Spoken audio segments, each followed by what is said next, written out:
자, 경제력 집중이란 무엇인가? 경제력이 집중된다라는 거죠.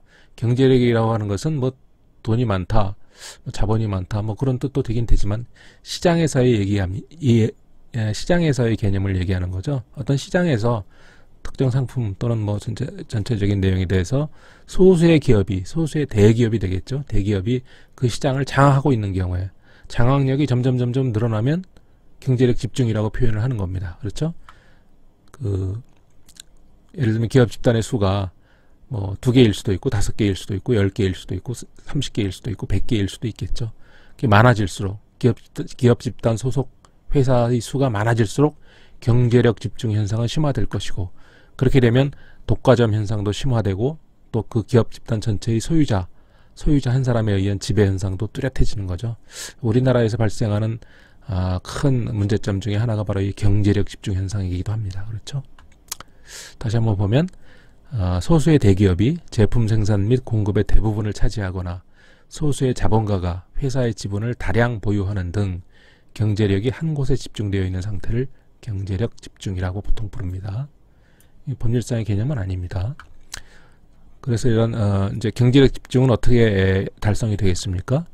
뭐 기업 결합을 통해서 시장 점유율을 높인다든지 그런 것도 경제력 집중의 어떤 수단이 될 수가 있겠죠. 뭐 그런 것을 예시해서 여러 가지 기업의 경제력 강화를 통해서 자유로운 경쟁에 의한 공정한 거래를 저해하게 된다. 자유경쟁 또는 공정경쟁, 자유경쟁 또는 공정경쟁을 저해하게 되겠죠. 예, 경제력이 강한 기업이 나타나면 공정경쟁은 저해될 것입니다. 분명히. 그렇게 되면 궁극적으로는 균형 있는 국민 경제의 발전을 또 저해하는 요인으로 작용하겠죠. 그래서 이 경제력 집중 현상은 장려할 수는 없는 거고 규제를 할 수밖에 없는 것입니다. 네.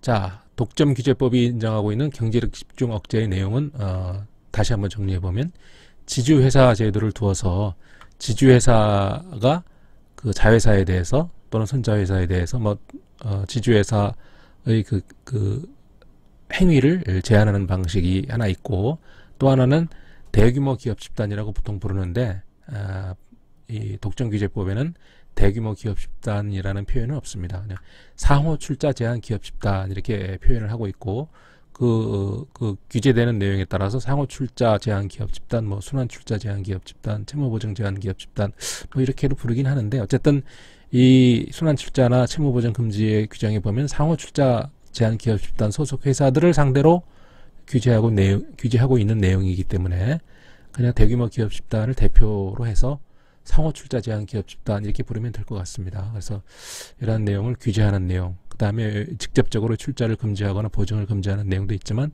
기타 다른 부수적인 컬래터럴한 어떤 그 제한 내용이 또 있다라는 거, 이런 내용들을 통해서 경제력 집중이 억제되고 있다, 이렇게 얘기할 수가 있겠습니다. 자, 그래서 제일 먼저 지주회사의 행위 제한 내용을 볼까요? 지주회사. 자, 지주회사란 무엇인가를 개념을 먼저 살펴볼까요? 개념. 지주회사라고 하는 것은 말 그대로 지주, 가질 지자에다 주식 할 때 주자입니다. 주식을 갖고 있는 회사. 누구의 주식? 다른 회사의 주식을 갖고 있는 회사를 지주회사라고 합니다. 그러니까 스스로는 거의 사업활동을 하지 않고 다른 회사의 주식을 갖고 그 회사의 경영에만 간섭하는 그런 회사죠. 지주회사라는 게. 그래서 이 목적이 좀 건전하지가 못하기 때문에 지주회사를 금지하기도 했었는데, 지금 뭐 사업도 겸하는 사업지주회사가 또 있기 때문에 지주회사를 다시 인정하는 것으로 규정을 해놓고 있습니다. 그래서 법률상의 개념을 보면, 우리 법률의 독점규제법에 규정된 지주회사의 개념을 보면 주식의 소유를 통하여 국내 회사의 사업 내용을 지배하는 것을 주된 사업으로 하는 회사를 말합니다. 지주회사는 국내 회사와의 관계만을 규율한다 라는 거죠. 외국 회사의 관계에서는 지주회사 제도를 규정을 적용하지 않는다는 얘기입니다. 그렇죠? 다른 회사의 사업 내용을 지배한다. 다른 회사는 국내 회사에 국한되어 있다, 이런 얘기죠. 요건이 있습니다. 지주회사가 되려면 5천억 원 이상의 자산 총액이 있어야 되고, 그 다음에 이 5천억 원 이상의 자산을 가지고만 있고 자회사는 달랑 하나 갖고 있으면서 얼마 쓰지 않았다. 그러면 그 지주회사의 본연의 의무를 다하고 있지 않죠. 그래서 소유하고 있는 자회사, 두고 있는 자회사의 주식가액 합계액이 자회사를 뭐 1개 둘 수도 있고 뭐 10개 둘 수도 있고 뭐 50개 둘 수도 있는데 그 전체 주식가액 합계액이 이 회사의 지주회사의 자산총액의 100분의 50, 최소한 50% 이상은 이 자회사의 주식을 사들이는데 써야 된다는 거죠. 이게 5천억 원의 50%면 얼마입니까? 2,500억 원 정도 되는 거죠. 만약에 5천억 원이라면. 자, 그래서 만약에 지주회사가 되면 어떤 의무를 지고 있습니까? 지주회사는 스스로의 회사, 지주회사 자체와 그 다음에 그 지배를 받는 자회사, 또 자회사의 지배를 받는 손자회사, 손자회사의 지배를 받는 증손회사의 모든 주식 소유 현황과 재무 상황을 공정거래위원회에 제출해야 된다. 이런 의무가 규정되어 있습니다. 그러니까 공정위의 입장에서 보면은 지주회사 하나만 통제를 잘하면 그 산하, 계열회사의 모든 회사들의 내용을 다, 그 사업 내용을 다 들여다볼 수 있는 거죠. 그래서 지주회사 제도를 권장을 하고 있는 것입니다. 그러려면 지주회사를 하게 하려면 뭔가 인센티브를 줘야 되겠죠. 그래서 세제 혜택을 주는 것이다. 그렇게 좀 기억을 하면 되겠습니다. 자, 지주회사라는 것이 이것이다, 이런 것이다 라는 거죠. 이런 지주회사로 해놓고 이 지주회사로 하여금 해서는 안 되는 행위를 규정을 해놓고 있습니다. 자, 지주회사가 빚을 질 수가 있겠죠. 스스로의 자산도 아까 5천억 원 이상이 있어야 된다고 했는데 회사들은 자산이 많으면 많을수록 좋겠죠. 그래서 그 자산이라고 하는 것은 그 자본 이외에 은행에서 빌린 돈도 자산에 해당이 됩니다. 자산은 자본 플러스 부채를 합쳐서 자산이라고 하죠. 뭐 그런 거 어디서 배웠을까요? 그래서 그 중에서 자본이 있는데 자본 총액이 얼마가 있다. 이러면 자본 총액이 뭐 2천억 원이다 그러면 자본 총액이 2천억 원이다 그러면 그 자본 총액의 200%를 넘는 부채를 금지한다라는 거죠. 그래서 은행에서 돈을 빌리는데 자본이 내가 1,000억 원이 있다 그러면 1,000억 원의 200%면 2,000억 원을 또 빌릴 수가 있다는 거죠. 그럼 총 자산은 3,000억 원이 되는 거죠. 그런데 이 지주회사의 요건에 자산 총액이 5,000억 원이라고 했으니까 그 3분의 1 정도는 자본으로 갖고 있어야 은행에서 빌려가지고 5,000억 원을 만들 수 있겠죠. 네. 초과하는 부채를 금지한다. 그 다음에 자회사의 주식.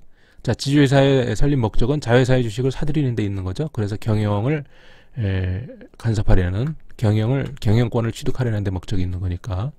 그 자회사의 주식은 발행 주식 총수, 자회사가 발행한 주식의 총수의 40% 이상을 지주회사가 사들여야 지주회사로서의 자격을 인정을 하게 되는 겁니다. 그런데 비상장법인의 경우에는 특정인이 갖고 있을 확률이 높기 때문에 40% 이상 사들이기가 어렵지 않은데, 만약에 이것이 상장법인이다, 주식시장에서 거래되고 있는 그런 회사다, 그러면 많은 사람들이, 소액 투자자들이 이 주식을 잘라서 갖고 있겠죠. 그래서 그걸 다 모아가지고 40%를 모아가지고 사들이는 건 굉장히 어렵습니다. 그래서 상장법인과 또 여기 무슨 벤처법인이라든지 여러 가지 포함이 되어 있긴 한데, 어쨌든 상장법인의 경우는 줄여서 20% 이상만 보유하면 되는 것으로 이렇게 조건을 규정을 해놓고 있습니다. 그 다음에 이거는 다 계열회사와의 관계입니다. 지주회사는 그 계열회사를 자회사로 만드는 거죠. 자회사는 계열회사인데, 만약에 계열회사가 아닌 아까 얘기할 때 지주회사가 총 자산액의 50% 이상만 자회사의 주식을 사들이면 된다고 그랬었죠. 그래서 남는 돈이 있을 텐데 그 남는 돈으로 계열회사가 아닌 다른 회사의 주식도 살 수 있는 거 아니냐.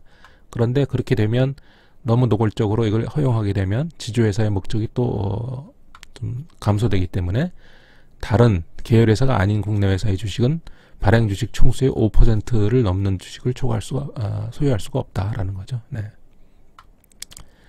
지주회사는 자회사의 경영권만을 인수를 해야지, 계열회사가 아닌 다른 국내 회사의 주식을 그냥 20% 이렇게 초과 20% 소유해가지고 또 경영권을 취득하게 되면 그럼 지주회사와 자회사의 관계가 좀 무색해지는 거죠. 그래서 5% 이내로 금지하고 있다. 그 다음에 금융회사, 금융보험회사를 우리가 금융지주회사라고 하고, 지주회사 중에서 금융보험회사인 경우를 금융지주회사, 그게 아닌 경우를 일반지주회사 이렇게 부릅니다. 그런데 금융지주회사는 금융회사의 목적에 맞게 금융자회사만을 더해지 일반 지주회사의 주식을 보유할 수가 없도록 해놨고, 또 일반 지주회사는 금융회사를 자회사로 둘 수 없도록 이렇게 해놨습니다. 그런 행위 제한들이 있죠. 이것이 지주회사의 행위 제한이고, 그 다음에 지주회사는 또 자회사를 둘 수가 있어요. 자회사는 뭐고 또 손자회사는 뭐고 증손회사는 뭐냐, 이것도 좀 개념을 먼저 알아보고 넘어갈까요? 자, 자회사라는 건 뭐냐? 자회사. 그 지주회사가 그 자회사의 주식을 사들인다고 그랬죠. 40% 이상 사들인다고 했는데, 지주회사에 의해서 사업 내용을 지배받는 국내 계열회사를 자회사라고 부릅니다. 당연히 40% 이상 샀을 테니까 그 지주회사가 자회사의 최다 출자자가 되겠죠. 가장 많은 주식을 보유하고 있는 주체를 최다 출자자 이렇게 부르죠. 개인일 수도 있고 회사일 수도 있습니다. 지주회사가 최다 출자자가 된 그 지주회사에 의해서 사업 내용을 지배받는 그 회사, 지주회사에 대한 그 회사, 계열회사입니다. 그것을 자회사라고 부른다. 자회사도 또 자회사를 둘 수 있어요. 이것을 지주회사의 입장에서 볼 때는 손자회사라고 부릅니다. 자, 손자회사는 또 역시 자회사가 그 아래에 두는 회사니까 40% 이상 주식을 취득하게 되면 보통 그 최다 출자자가 되는 거죠, 당연히. 그래서 최다 출자자인 자회사에 의하여 사업 내용을 지배받는 자회사의 국내 계열회사입니다. 다 국내 계열회사예요, 자회사. 지주회사, 자회사, 손자회사 다 계열회사입니다. 그 다음에 이 손자회사도 또 증손회사를 둘 수 있냐, 손자회사가 또 자회사를 둘 수 있냐, 원칙적으로 없도록 해놨습니다. 국내 계열회사의 주식을 더 이상 소유할 수 없도록 해놨습니다. 즉 증손회사를 둘 수 없다. 그런데 예외 조항을 두어놨어요. 만약에 손자회사가 또 자회사를 두는데, 즉 증손회사를 두는데 그 회사의 40% 이상의 주식을 취득하는 게 아니라 총수 전체 100%의 주식을 총수를 만약에 취득을 한다면, 그러면 예외적으로 증손회사를 둘 수 있도록 허용을 해놨습니다. 그래서 증손회사는 손자회사가 그 발행 주식 총수 100%의 주식을 다 취득하는 경우에만 증손회사를 둘 수 있도록 해놨습니다. 그래서 그렇게 돼 있고, 그 다음에 증손회사도 역시 손자회사의 원칙적 규정처럼 증손회사는 더 이상, 증손 다음에 뭡니까? 고손회사 이런 거 없습니다. 이제 완전히 예외도 없어요. 국내 계열회사의 주식을 절대로 소유해서는 안 되는 걸로 돼 있습니다. 그래서 원래 기본적으로는 손자회사까지만 둘 수 있는데 증손회사를 둘 수가 있다.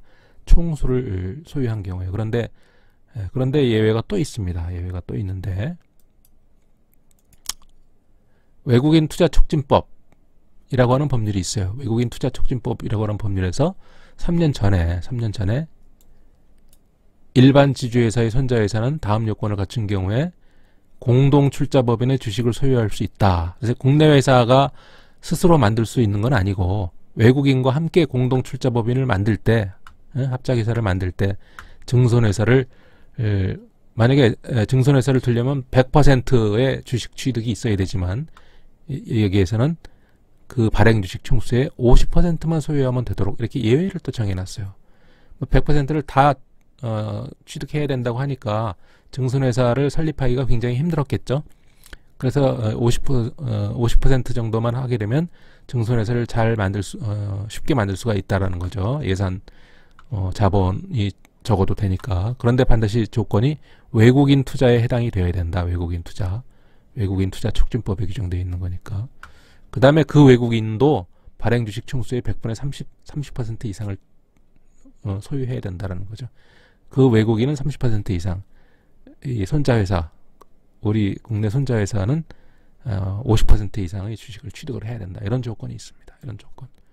그 다음에 외국인 투자위원회의 승인도 받아야 되고, 공정거래위원회의 사전심의도 거쳐야 되는 그런 문제가 있긴 하지만, 어쨌든 외국인 투자 촉진법에 그 증손회사의 그 성립 요건에 발행 주식 총수의 100%가 아니라 50%만 소유해도 되는 것으로 규정되어 있다라는 것도 기억을 좀 해둬야 되겠습니다. 자, 이전으로 다시 가볼까요?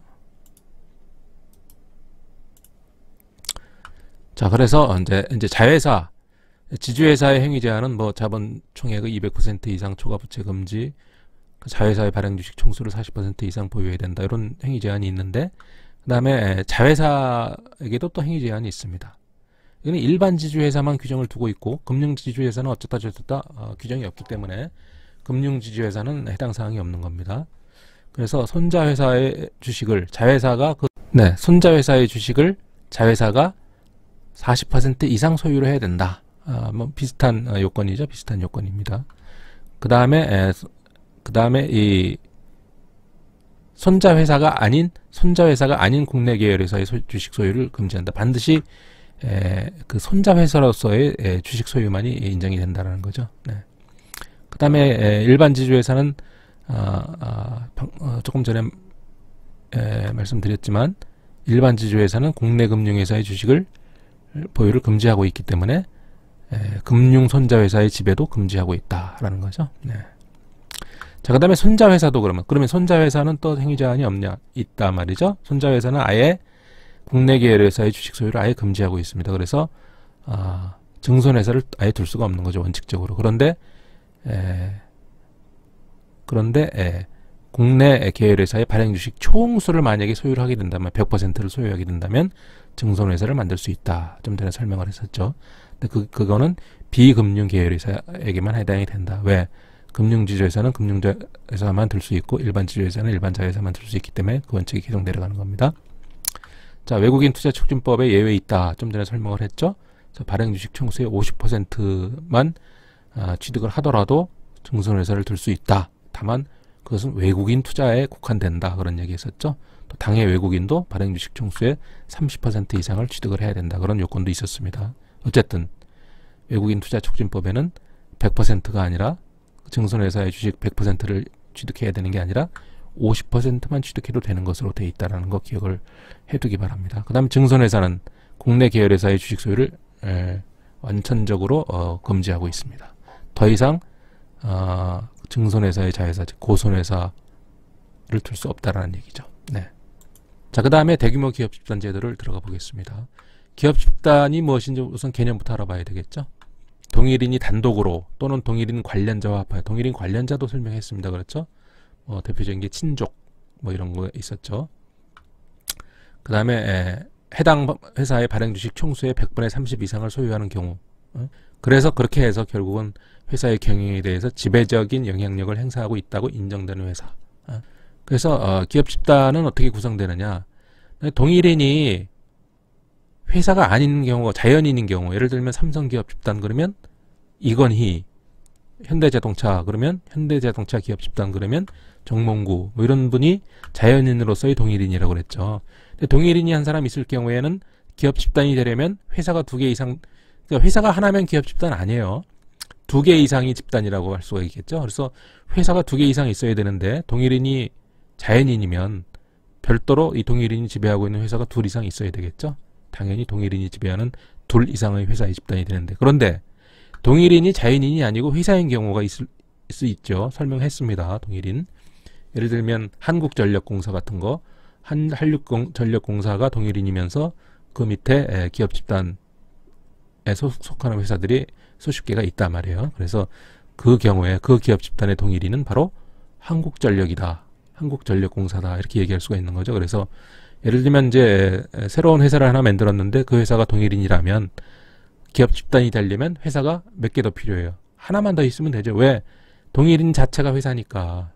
그러면 회사가 2개 이상 되니까 기업 집단이 되는 겁니다. 그래서 동일인이 만약에 회사이면 그 동일인인 회사를 제외한 나머지 또 하나 이상의 회사만 더 있으면 되는 거죠. 그래서 이 기업 집단이 되는 거고, 동일인이 만약에 자연인이면 2개의 집단이 있어야 된다. 그런 얘기입니다. 자, 제일 먼저 상호 출자의 금지를 볼까요? 상호 출자. 자, 상호 출자 제한 기업 집단에 속하는 회사는 자기의 주식을 취득 또는 소유하고 있는 계열회사의 주식의 취득 또는 소유를 금지한다. 그러니까 이거는 이제 일단 내 주식이 취득된 상태에서 취득당한 회사의 입장에서 표현한 거죠. 그러니까 어쨌든 A 회사가 B 회사의 주식을 취득했으면 B 회사는 다시 A 회사의 주식을 취득할 수 없다. 상호 출자를 할 수 없다라는 얘기죠. 그럼 상호 출자 제한 기업 집단은 어느 정도를 범위로 하고 있는가? 독점규제법에 보면 소속회사의 자산총액 합계액이, 소속회사가 10개다 그러면 10개의 자산총액, 소속회사가 30개다 그러면 30개 회사 전체의 자산총액 합계액이 10조 원 이상인 기업 집단, 10조 원 이상인 기업 집단. 최근에 이렇게 개정됐죠. 원래 5조 원이었는데 한 1년 전에, 작년에 아마 바뀐 걸로 알고 있습니다. 이 금액을 기억을 해야 되겠죠. 회사 전체의 자산총액 합계액이, 기업 집단 회사 전체의 자산총액 합계액이 10조 원 이상인 경우를 상호출자 제한 기업 집단, 우리가 통상 대규모 기업 집단이라고 부르는 그런 내용입니다. 자, 상호출자는 금지하고 있는데, 예를 들면 상호출자를 부득이하게 상호출자 금지의 를 위반하는 상태가 되는 경우가 있어요. 회사가 합병되거나 또는 영업 양수를 하는 경우에 본의 아니게 상호출자를 하게 되는 거죠. 상호출자를 하게 되는 그런 효과가 있을 수 있습니다. 그래서 이런 경우는 유예 기간을 둡니다. 6개월 이내에 이를 처분해라. 당해 주식을 취득 또는.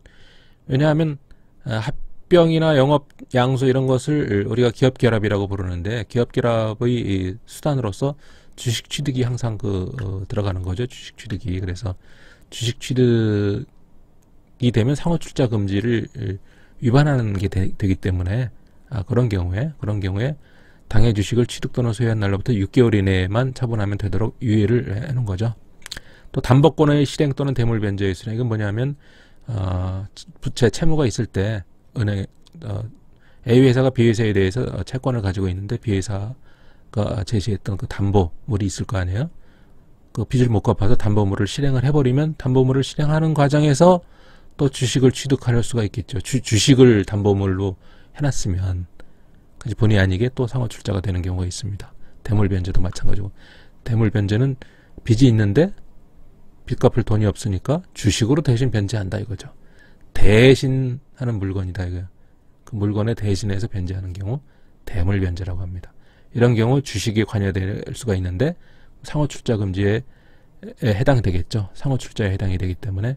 근데 이런 경우는 부득이한 경우이기 때문에, 이 두 가지의 경우 부득이한 경우이기 때문에 일단 허용을 하는데 6개월 이내에 이를 처분해라 하고 유예기간을 주고 있는 겁니다. 자, 그 다음에 순환출자의 금지. 상호출자를 금지해놨더니 변칙적으로 순환고리를 형성해서 이렇게 순환출자를 하는 경우가 있기 때문에 이것을 그런 그 계열 출자를 해서는 안 된다라고 금지를 해놓고 있습니다. 그런데 이것도 아까처럼 회사가 합병 분할되거나 주식, 이거는 이제 순환출자 고리를 형성하려면 회사 수가 많아야 되죠. 그래서 합병이나 분할을 통해서 회사 수가 많아지는 경우도 있을 거고, 또 주식의 이전, 영업 양수 이런 거 있을 때, 이런 경우는 부득이한 경우니까 6개월의 유예를 줍니다. 또 담보권 실행과 대물 변제, 이것도 6개월. 그 상호출자와 같은 기간을 유예 기간으로 하고 있죠. 그 다음에 몇 개가 더 있는데, 신주 배정을 받아서 순환출자의 효과가 발생을 했다 그러면 신주 배정이 있기 전에 지분율 범위를 초과해서 취득한 주식에 대해서 1년 이내에 처분을 해라. 그 다음에 부실 징후 기업 관리 절차를 개시하는 회사에 대해서 그 유상증자의 참여를 결정한 경우 허용을 하지만 3년 이내에 해소를 해라. 또 공동 관리 절차를 개시하고 부실 징후 기업의 주주인 계열 출자 회사의 유상증자 참여를 결정한 경우 3년 유예. 비슷하지만 약간 다릅니다. 이건 공동관리 절차에 해당되는 거고, 그렇다는 거고, 어쨌든 예외의 사유가 발생한 날로부터 6개월 내지 3년 안에 다 처분을 해서 해소를 해야 된다. 순환출자 고리를 해소해야 된다라는 거 기억을 해야 됩니다. 자, 그런데 이 순환출자 금지 제도의 가장 큰 문제점은 뭐라고 했어요? 이 신규 순환출자만 금지했다라는 게 가장 큰 문제입니다. 이 법 시행 후, 그러니까 원래 상호출자 제한 제도만 있었는데 순환출자 금지 규정을 도입한 그 시행 후 취득 소유하는 주식에 한해서만 순환출자 금지 규정을 적용했기 때문에 기존의 순환출자 고리가 형성된 내용은 전혀 그대로 완벽하게 무사하다라는 겁니다. 합법이다라는 겁니다. 이게 좀 문제이죠. 네. 그 다음에 채무 보증도 금지한다. 상호출자 제한 기업 집단에 속하는 회사는 채무 보증을 해서는 안 된다. 상호출자를 금지했는데 은행 채무를 보증을 서버리면 유사한 효과가 발생을 하죠. 그래서 금지합니다. 또 예외가 있겠죠. 조세특례 제한법에 따른 합리화 기준에 따라 인수되는 회사의 채무와 관련된 어떤 회사를 인수했는데 그 회사가 지고 있는 채무 때문에 채무 보증을 부당하게 했다. 그런 경우 예외이고, 또 기업의 국제 경쟁력 강화를 위해서 필요한 경우에 채무 보증을 할 수 있도록 이렇게 해놨습니다. 자, 이렇게 세 가지가 금지되어 있고, 그 다음에 기타 규제 사항이 있는데, 금융보험회사의 경우에 금융업과 보험업을 영위하는 그런 회사들의 경우에는 그런 회사가 상호출자 제한 기업 집단에 만약에 속한다면, 다시 말하면 상호출자 제한 기업 집단에 속하는 금융보험회사는 그 업무에 충실해라. 금융보험 업무에 충실하고 국내 계열회사의 주식에 대해서 의결권을 행사한다든지 하는 것을 하지 말아라. 이런 취지로 규정을 해놓고 있습니다. 그래서 이것을 금융보험회사의 의결권 제한이다. 이거는 기본적인 금융보험회사는 다 의결권이 있는데 상호출자 제한 기업 집단에 속하는 금융보험회사만을 얘기하는 겁니다. 지금. 자, 그 다음에 그 상호출자 제한 기업 집단 내부 회사들 간에 거래가 있을 텐데, 다른 회사니까, 서로 간에 다른 회사니까, 계열 회사일 뿐이지 서로 간에 다른 회사이니까 거래가 있을 거 아니에요. 그런데 거래의 규모가 대규모인 경우에는 이사회 의결과 공시가 필요하다라는 거예요. 그런데 이제 그 공시 대상 기업 집단을 또 독점규제법이 설정을 해놓고 있는데, 시행령을 보면 자산총액 5조 원 이상의 회사를 자산총액 5조 원 이상의 기업 집단을 공시 대상 기업 집단이라고 또 편성을 해놨습니다. 그래서 이 공시 대상 기업 집단에 속하는 회사는 이 대규모 내부 거래를 할 때 이사회의 의결도 거쳐야 되고, 그 거친 내용을 공시를 해라. 이런 의무사항을 규정을 해놓고 있는 거죠. 그 대규모 기업 집단 소속 회사들 간의 거래 금액이 그 회사의 자본 총계나 자본금 중 큰 금액의 100분의 5 이상, 5% 이상이죠. 그 회사 자본의 한 5% 정도 이상 되는 거래. 어떤 회사의 5%, 자본의 5%나 되는 규모의 거래를 한다 그러면 굉장히 큰 규모의 거래죠. 그래서 그런 것을 대규모 내부 거래라고 하는데, 또는 5%를 따지기 전에 이미 50억 원이 넘는다. 거래를 50억 원 이상의 거래를 한다 그러면 이것은 대규모 내부 거래로 봅니다. 그래서 대규모 내부 거래를 할 때는 이사회의 의결을 거쳐서 공시해라. 이런 의무사항을 두고 있죠. 이것도 규제의 내용이죠. 자, 그 다음에 상장회사가 아닌 비상장회사의 경우에도 의무사항이 하나 있습니다.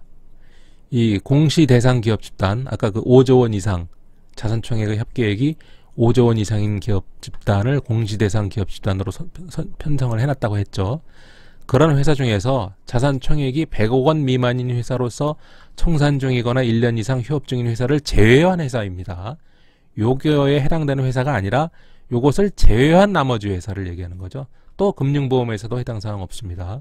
그런 회사는 만약에 상장, 주식시장에 올려놓고 주식을 거래하고 있는 그런 회사가 아닌 회사를 다 비상장 회사라고 하죠.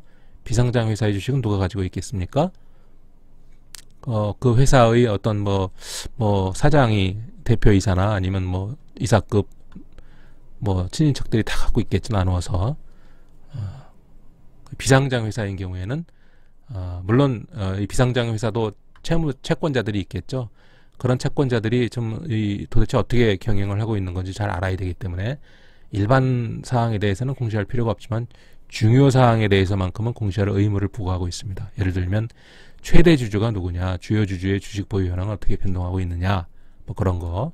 그래서 위반 사업자에 대해서 공정거래위원회가 시정조치를 부과합니다. 시정조치를 내리는데 법률을 보면 기업결합 제한하고 같이 규정을 해놨어요.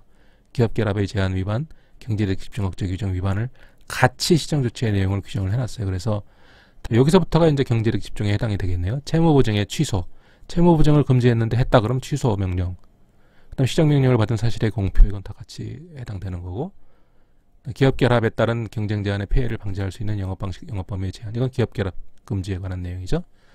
공시의무, 아까 그 이사회 의결 및 공시의무 있었죠.